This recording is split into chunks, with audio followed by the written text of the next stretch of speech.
Namo tassa bhagavato arahato sama sambuddhassa. Namo tassa bhagavato arahato sama sambuddhassa. Namo tassa bhagavato arahato sama sambuddhassa.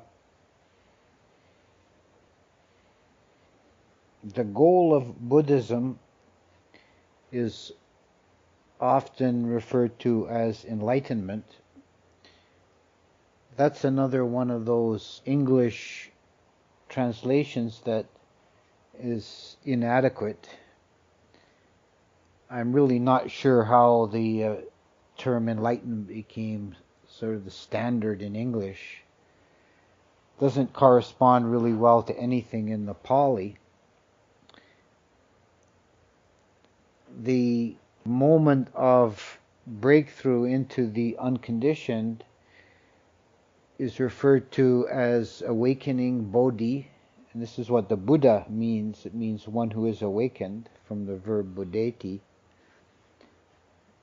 or as vimutti, liberation,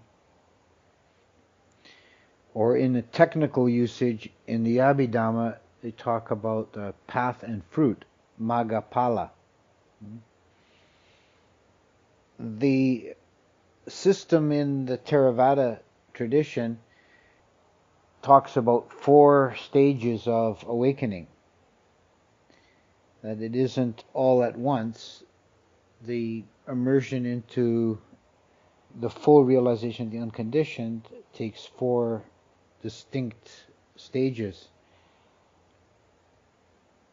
In northern India, the climate is hot, and most of the poetic metaphors about nibbana talk about cooling. One of our Canadian Ajahns, Ajahn Sona, suggested a set of analogies more appropriate for our northern climate, that we don't regard cooling as being liberating generally. Maybe today it's hot and humid, but usually we tend to value warmth more. So he came up with this set of analogies for the 4 stages.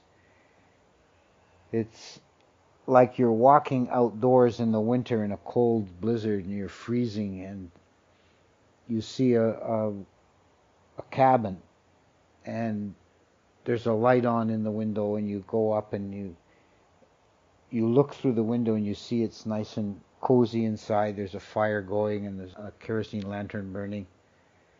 And this walking in the blizzard is like being in samsara and looking through the window and seeing there is something other than this blizzard in existence. This is like stream entry.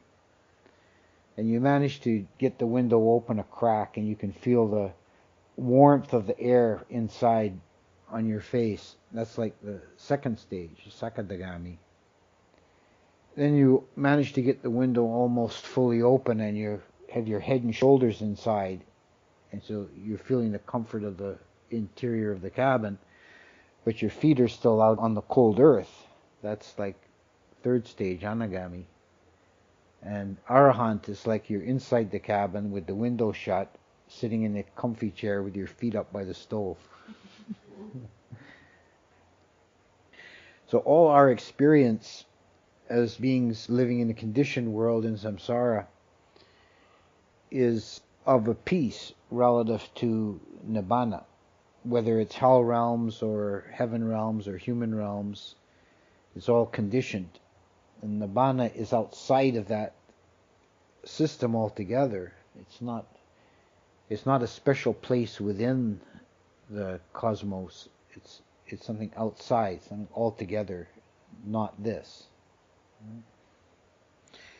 There's a bit of a conundrum in that nibbana, or the unconditioned, asankata is the unconditioned, so another term for nibbana, is extremely difficult, or it's actually impossible to describe or speak about, because words and language is conditioned. When I first became interested in Buddhism, the Theravada tradition attracted me in part because of the very pure way they approach the idea of the transcendental. There's no attempt to personify it or to depict it as some kind of special realm. They're quite clear about it being utterly other and not to be thought of as this or that. The conundrum is that while this is a very pure and exalted and uncorrupted way of speaking about it, it has the disadvantage of not really giving you much to go on initially. Like, we tell you, you got to keep all this morality, you have to meditate, you have to really try and purify your mind, and at the end you'll realize nibbana. Well, what's nibbana? Well, we can't really tell you. Believe me, it's worth it. It's not. It's kind of it takes a lot of faith and courage, to tread this path. Faith is a critical component for making any kind of progress, and it's primarily faith in the Third Noble Truth, the fact that there is an unconditioned. But most of the rest of the essentials of the Buddhist system are susceptible to reason and argumentation and immediate experience, but nibbana is not. You can get an inkling by noticing how peaceful the mind is when it's not corrupted by the defilements. But it's only the barest semblance of the actual nibbana. One way of describing the progress through the 4 stages is in terms of the 10 samyojana. This is probably the most useful scheme for thinking about the stages of awakening, because it's not based on attaining anything, because really you're not attaining anything. There's nothing to attain. There's nowhere to go. It's more a question of what you can purify yourself of, what you can remove from, what corruptions you can remove from the psyche, and then the higher states of consciousness all the way up to the unconditioned will naturally manifest, because they're there all the time. They're just obscured by the defilements. There are different lists of defilements, but the important one in this context is the list of the 10 samyojana. And yojana means a yoke or a binding. So these are the mental states that bind you to conditioned existence. And there's a list of 10, and they are transcended or destroyed by the different stages. The stage of Sotapanna, stream enterer, the first stage of entrance into the Aryan state, is marked by the elimination of the fetters of Sakaya Ditti, which is personality view, Silavata Paramasa, which is usually translated as rites and rituals clinging, but we'll get back to that. That's another one where the English translation is more harm than help. And the third is Vicikiccha, or skeptical doubt or uncertainty. Sakaya Ditti is the self-view, and this idea of a self or atta, a abiding person, is something that's not destroyed all at once. It's very deep-seated, and there are different levels to it. The fetter of Sakaya Ditti, literally the word Sakaya Ditti means own body view, and it's usually translated as personality view. It operates on the level of Ditti, which is view, or how you understand the world, or cognitive sense. Prior to stream entry, The Patujana, this is a word that means literally the common folk or the many folk. This is someone who has not attained to one of the four stages. It's called the Patujana. And someone who has one of the stages is called an Aryan. These are terms borrowed from the class structure of India, nobles and commoners, Aryans and Patujanas. So a Patujan is someone who has not glimpsed Nibbana. They inevitably will have some concept of a self. You can approach the idea of not self from different directions. One way is by breaking up the compact unit of a human organism in your mind, thinking of the different components. This is the method of Abhidhamma, to see elements of body, elements of mind, and not finding anywhere a self.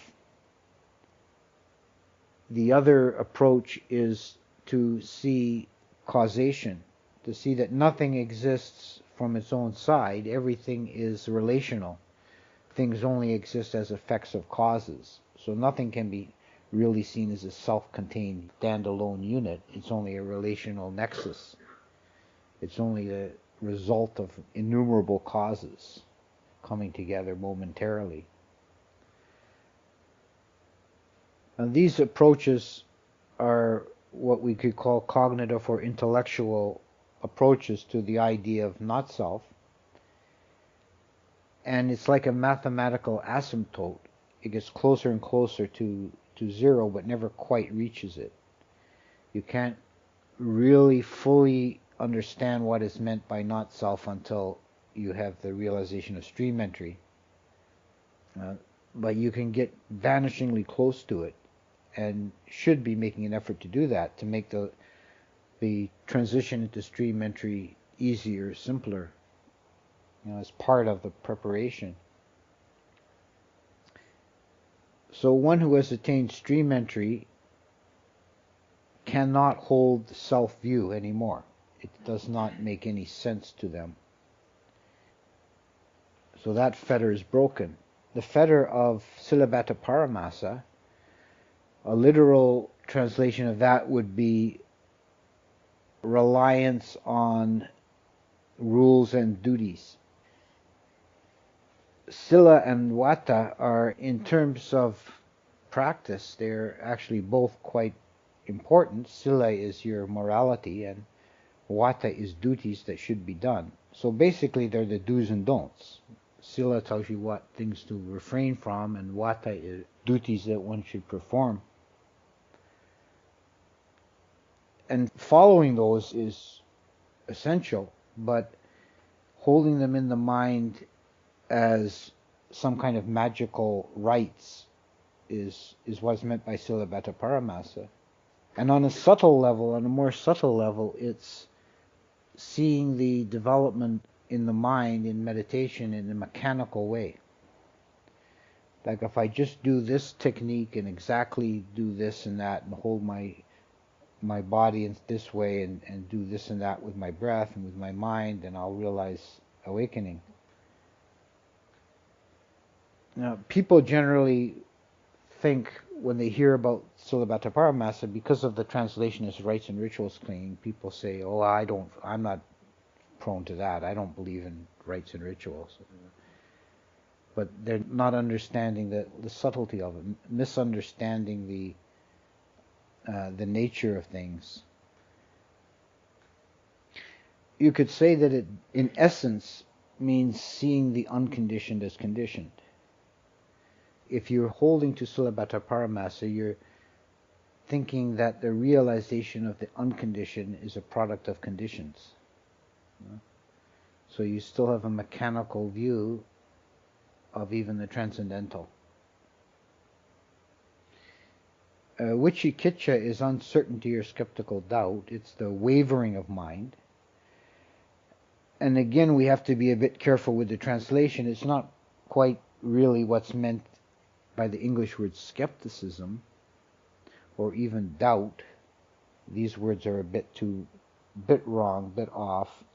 There's a Zen saying, little doubt, little enlightenment, big doubt, big enlightenment.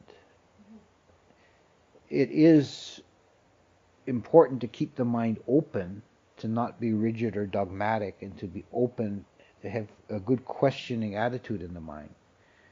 This is not Wicikitcha. Wicikitcha is an uncertainty of mind, and when you're in Wicikitcha, you notice it's unpleasant, there's a restlessness to it. As the mind wants, desires certainty, but doesn't have it. So it oscillates between A and B. And it's seeking a spurious certainty.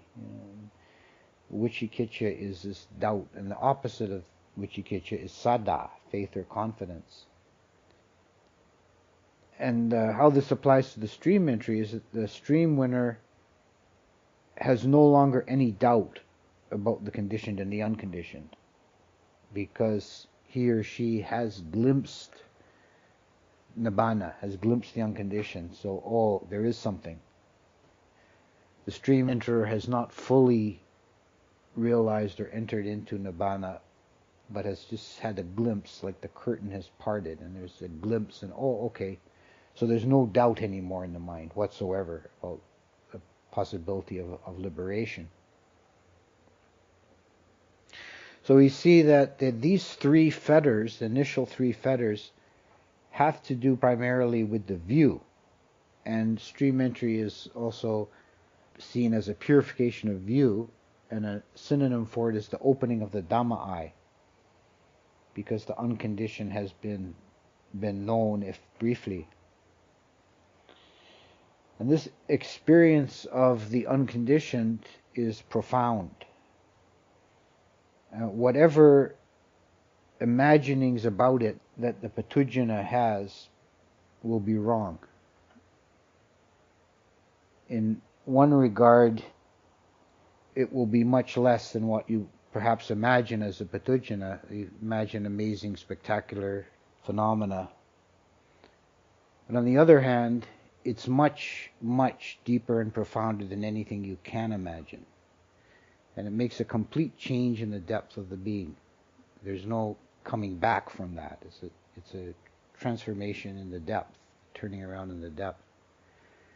One of the characteristics of stream entry is that the individual can only be reborn 7 more times at most.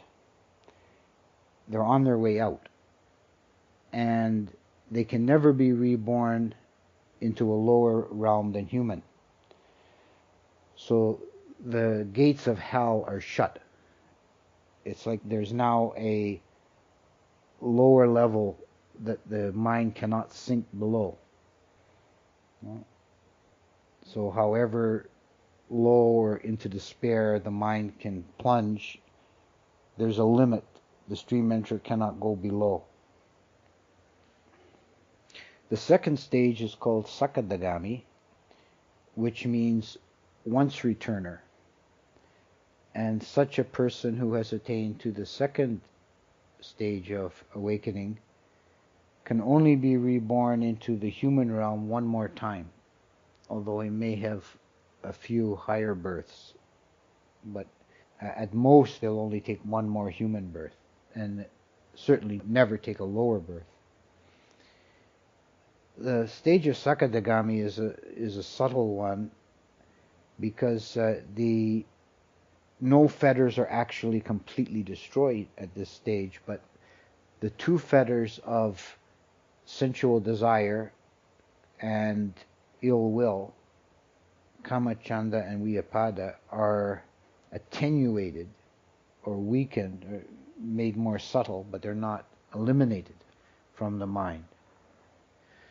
So one thing I have heard, thus have I heard about Sakadagami, is that in the case of a bhikkhu, a Sakadagami would never disrobe for reasons of sensual desire. It's not possible. Sexual attraction may arise in the mind, but it would never be strong enough to cause such a one to give up the training. In general, the Sakadagami would never do anything grossly foolish or wrong based on sensual desire or ill will. It would never be strong enough to shake them, although it may arise in the mind. The anagami, the third stage, is the non-returner, one who does not come back to the human realm ever again. When an anagami dies, if they don't attain arahantship, they are reborn only in the Suddhavasa, the pure abodes, very refined states of existence. The anagami has utterly destroyed the two fetters of sense desire and ill will. They simply do not arise in the mind stream of an anagami at all. They're gone. The anagami is still, however, subject to what are called the 5 higher fetters. Probably a better name for them would be the 5 deeper fetters. They're because they underlie the other ones that are now gone. And these are desire for fine material existence, desire for immaterial existence, restlessness, what is called the I am conceit, and ignorance. Fine material existence and immaterial existence refer to the higher realms, the realms of the Brahmas and the realms of the formless beings. So this person has no longer any desire for sense objects, so is not subject to birth in the sensual desire realm ever again. There's no motive force for it. There's no desire to exist on that level. But there still remains a desire for existence. Bhavatanha still pertains, the desire to be. So they have an energy or an impulse to come to birth, but it's manifested only in higher planes. It doesn't occur in this tawdry realm of sense desire.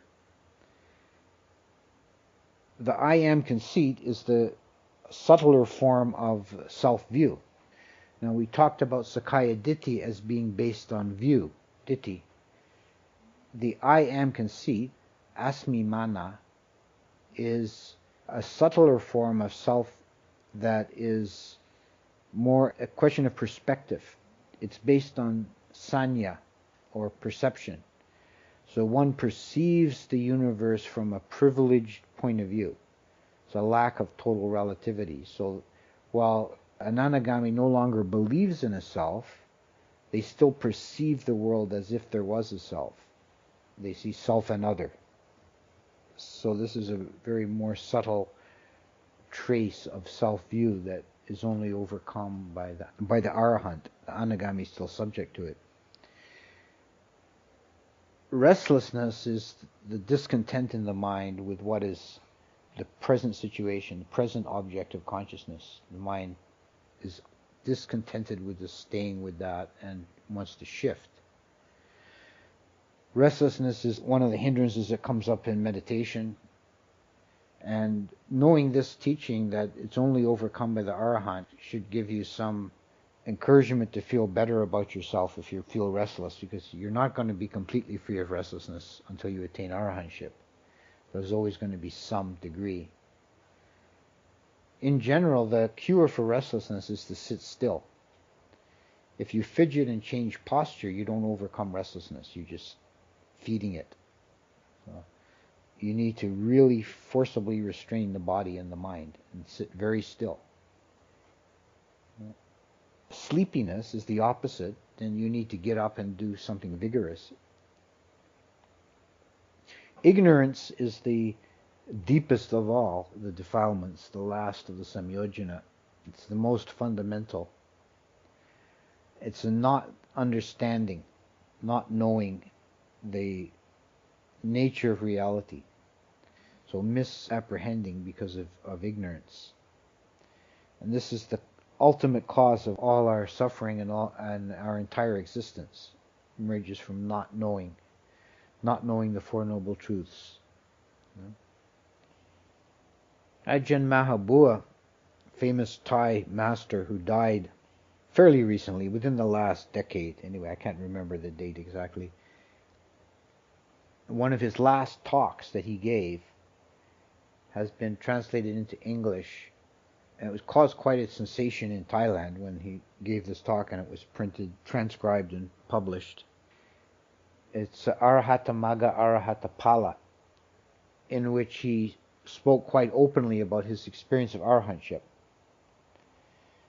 This is controversial because it's actually a Vinaya offense. A monk is not supposed to speak of his own experience, but I think he knew he was near the end of his life, and he thought this would be useful for people, so he took the pachitya, as we say. He broke the rule and gave this really brilliant talk about his experience of arahantship. And I'd recommend anybody to read that. And he says in that talk that for a long time in his meditation he was experiencing brilliant light, a clear light. And he thought this was the full-on awakening. He thought this was it. Which is kind of not unusual to think that. There's much that glitters that is not gold, and there's many powerful experiences that arise in meditation that people mistake for one of the stages of awakening, but they're not. And some religious traditions seek out this clear light. But in the end, he decided, or he realized, that this clear light that he was seeing as a brilliant clear light was actually the last manifestation of ignorance. It was avidya in its purest form. And he got beyond this and penetrated through to the unconditioned. So this was like samsara at its absolute minimum.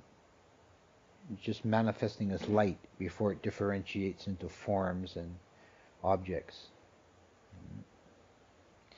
So the arahant is one who has overcome all the 10 fetters, and the arahant does not come back into conditioned existence ever again. They've made an end, they've laid down the burden, become like a palm tree stump, not to arise again in future time. So that's the 10 samyojana, and this is probably, as I said, the most useful scheme or model for understanding the process of awakening.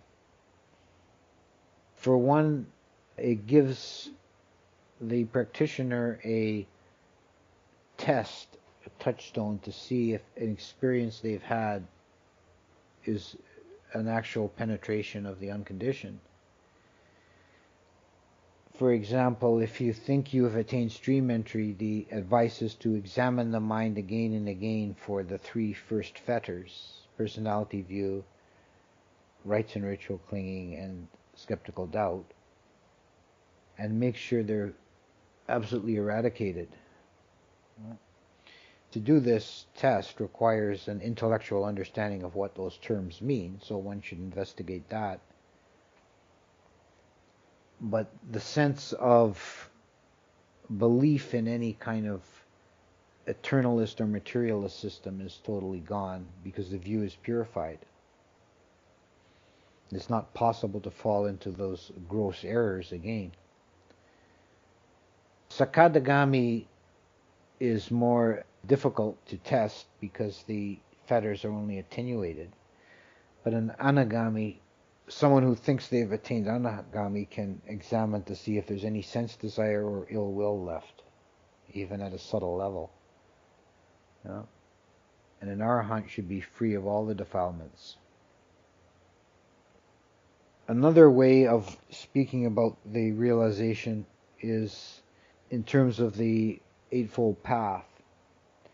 And this takes us to the Abhidhamma description of Maggapala. The Abhidhamma describes the mind moments leading to emergence into the unconditioned as having a path moment followed by a fruit moment.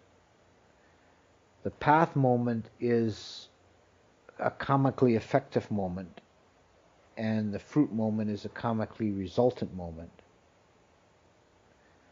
The path moment is the moment in which the 8 factors of the Eightfold Noble Path come together on a transcendental level, a supramundane level, lokutara, beyond the world.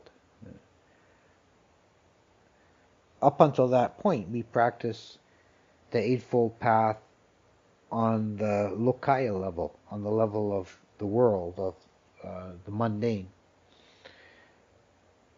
So right view, the first path factor, is defined in the Pali Canon in both a mundane and supramundane aspect. The mundane aspect is having a right view as to cause and effect. So seeing karma, rebirth, this world and the other world, holding that as your view.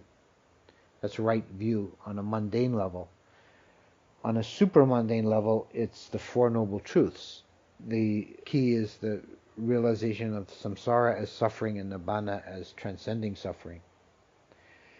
And the transcendental path factors are all aligned to nibbana.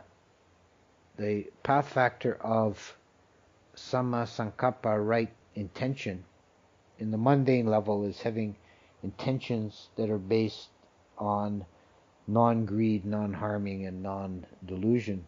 In the supramundane level, it's the intention of the mind to enter the unconditioned. Samma vacca, right speech, is in the mundane level, it's not telling lies, not speaking harshly, etc. On the supramundane level, we're not talking anymore about speech, verbal expression, external expression, but a thought process, vitakka vichara. The thought process is aligned to pointing towards only nibbana, only the unconditioned. Likewise with sammakamanta, right action. There's no external action, but the action is of the mind towards entering nibbana. Samma ajiva is the right livelihood. On the mundane level, this is how you make your living. You do it in an honest way, in a non-harming way, and avoid the forbidden trades. So it's basically how you feed your body, what you do in the world to feed your body. But on the supramundane level, it's now, what does the mind feed on? It feeds on nibbana. It's completely aligned. Your livelihood at that moment in your mind is based on nibbana. Samma vayamo, right effort, on the mundane level is the effort to purify the mind of defilement and to raise up beneficial states. On the supramundane level, it's the effort to realize nibbana. Samma sati, mindfulness, right mindfulness. Mindfulness on mundane level directed towards the 4 satipatthana, the body, feeling, consciousness, and the mind objects.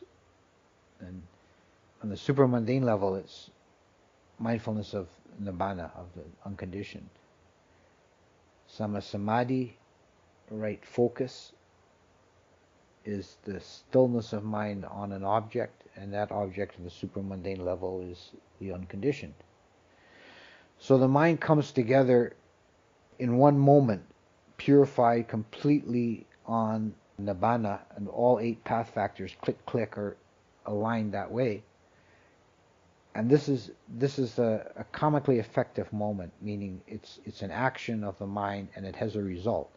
And the result is received immediately as the experience of nibbana. And this is the fruit. And the fruit can be in one of those 4 grades, first, second, third, fourth stage.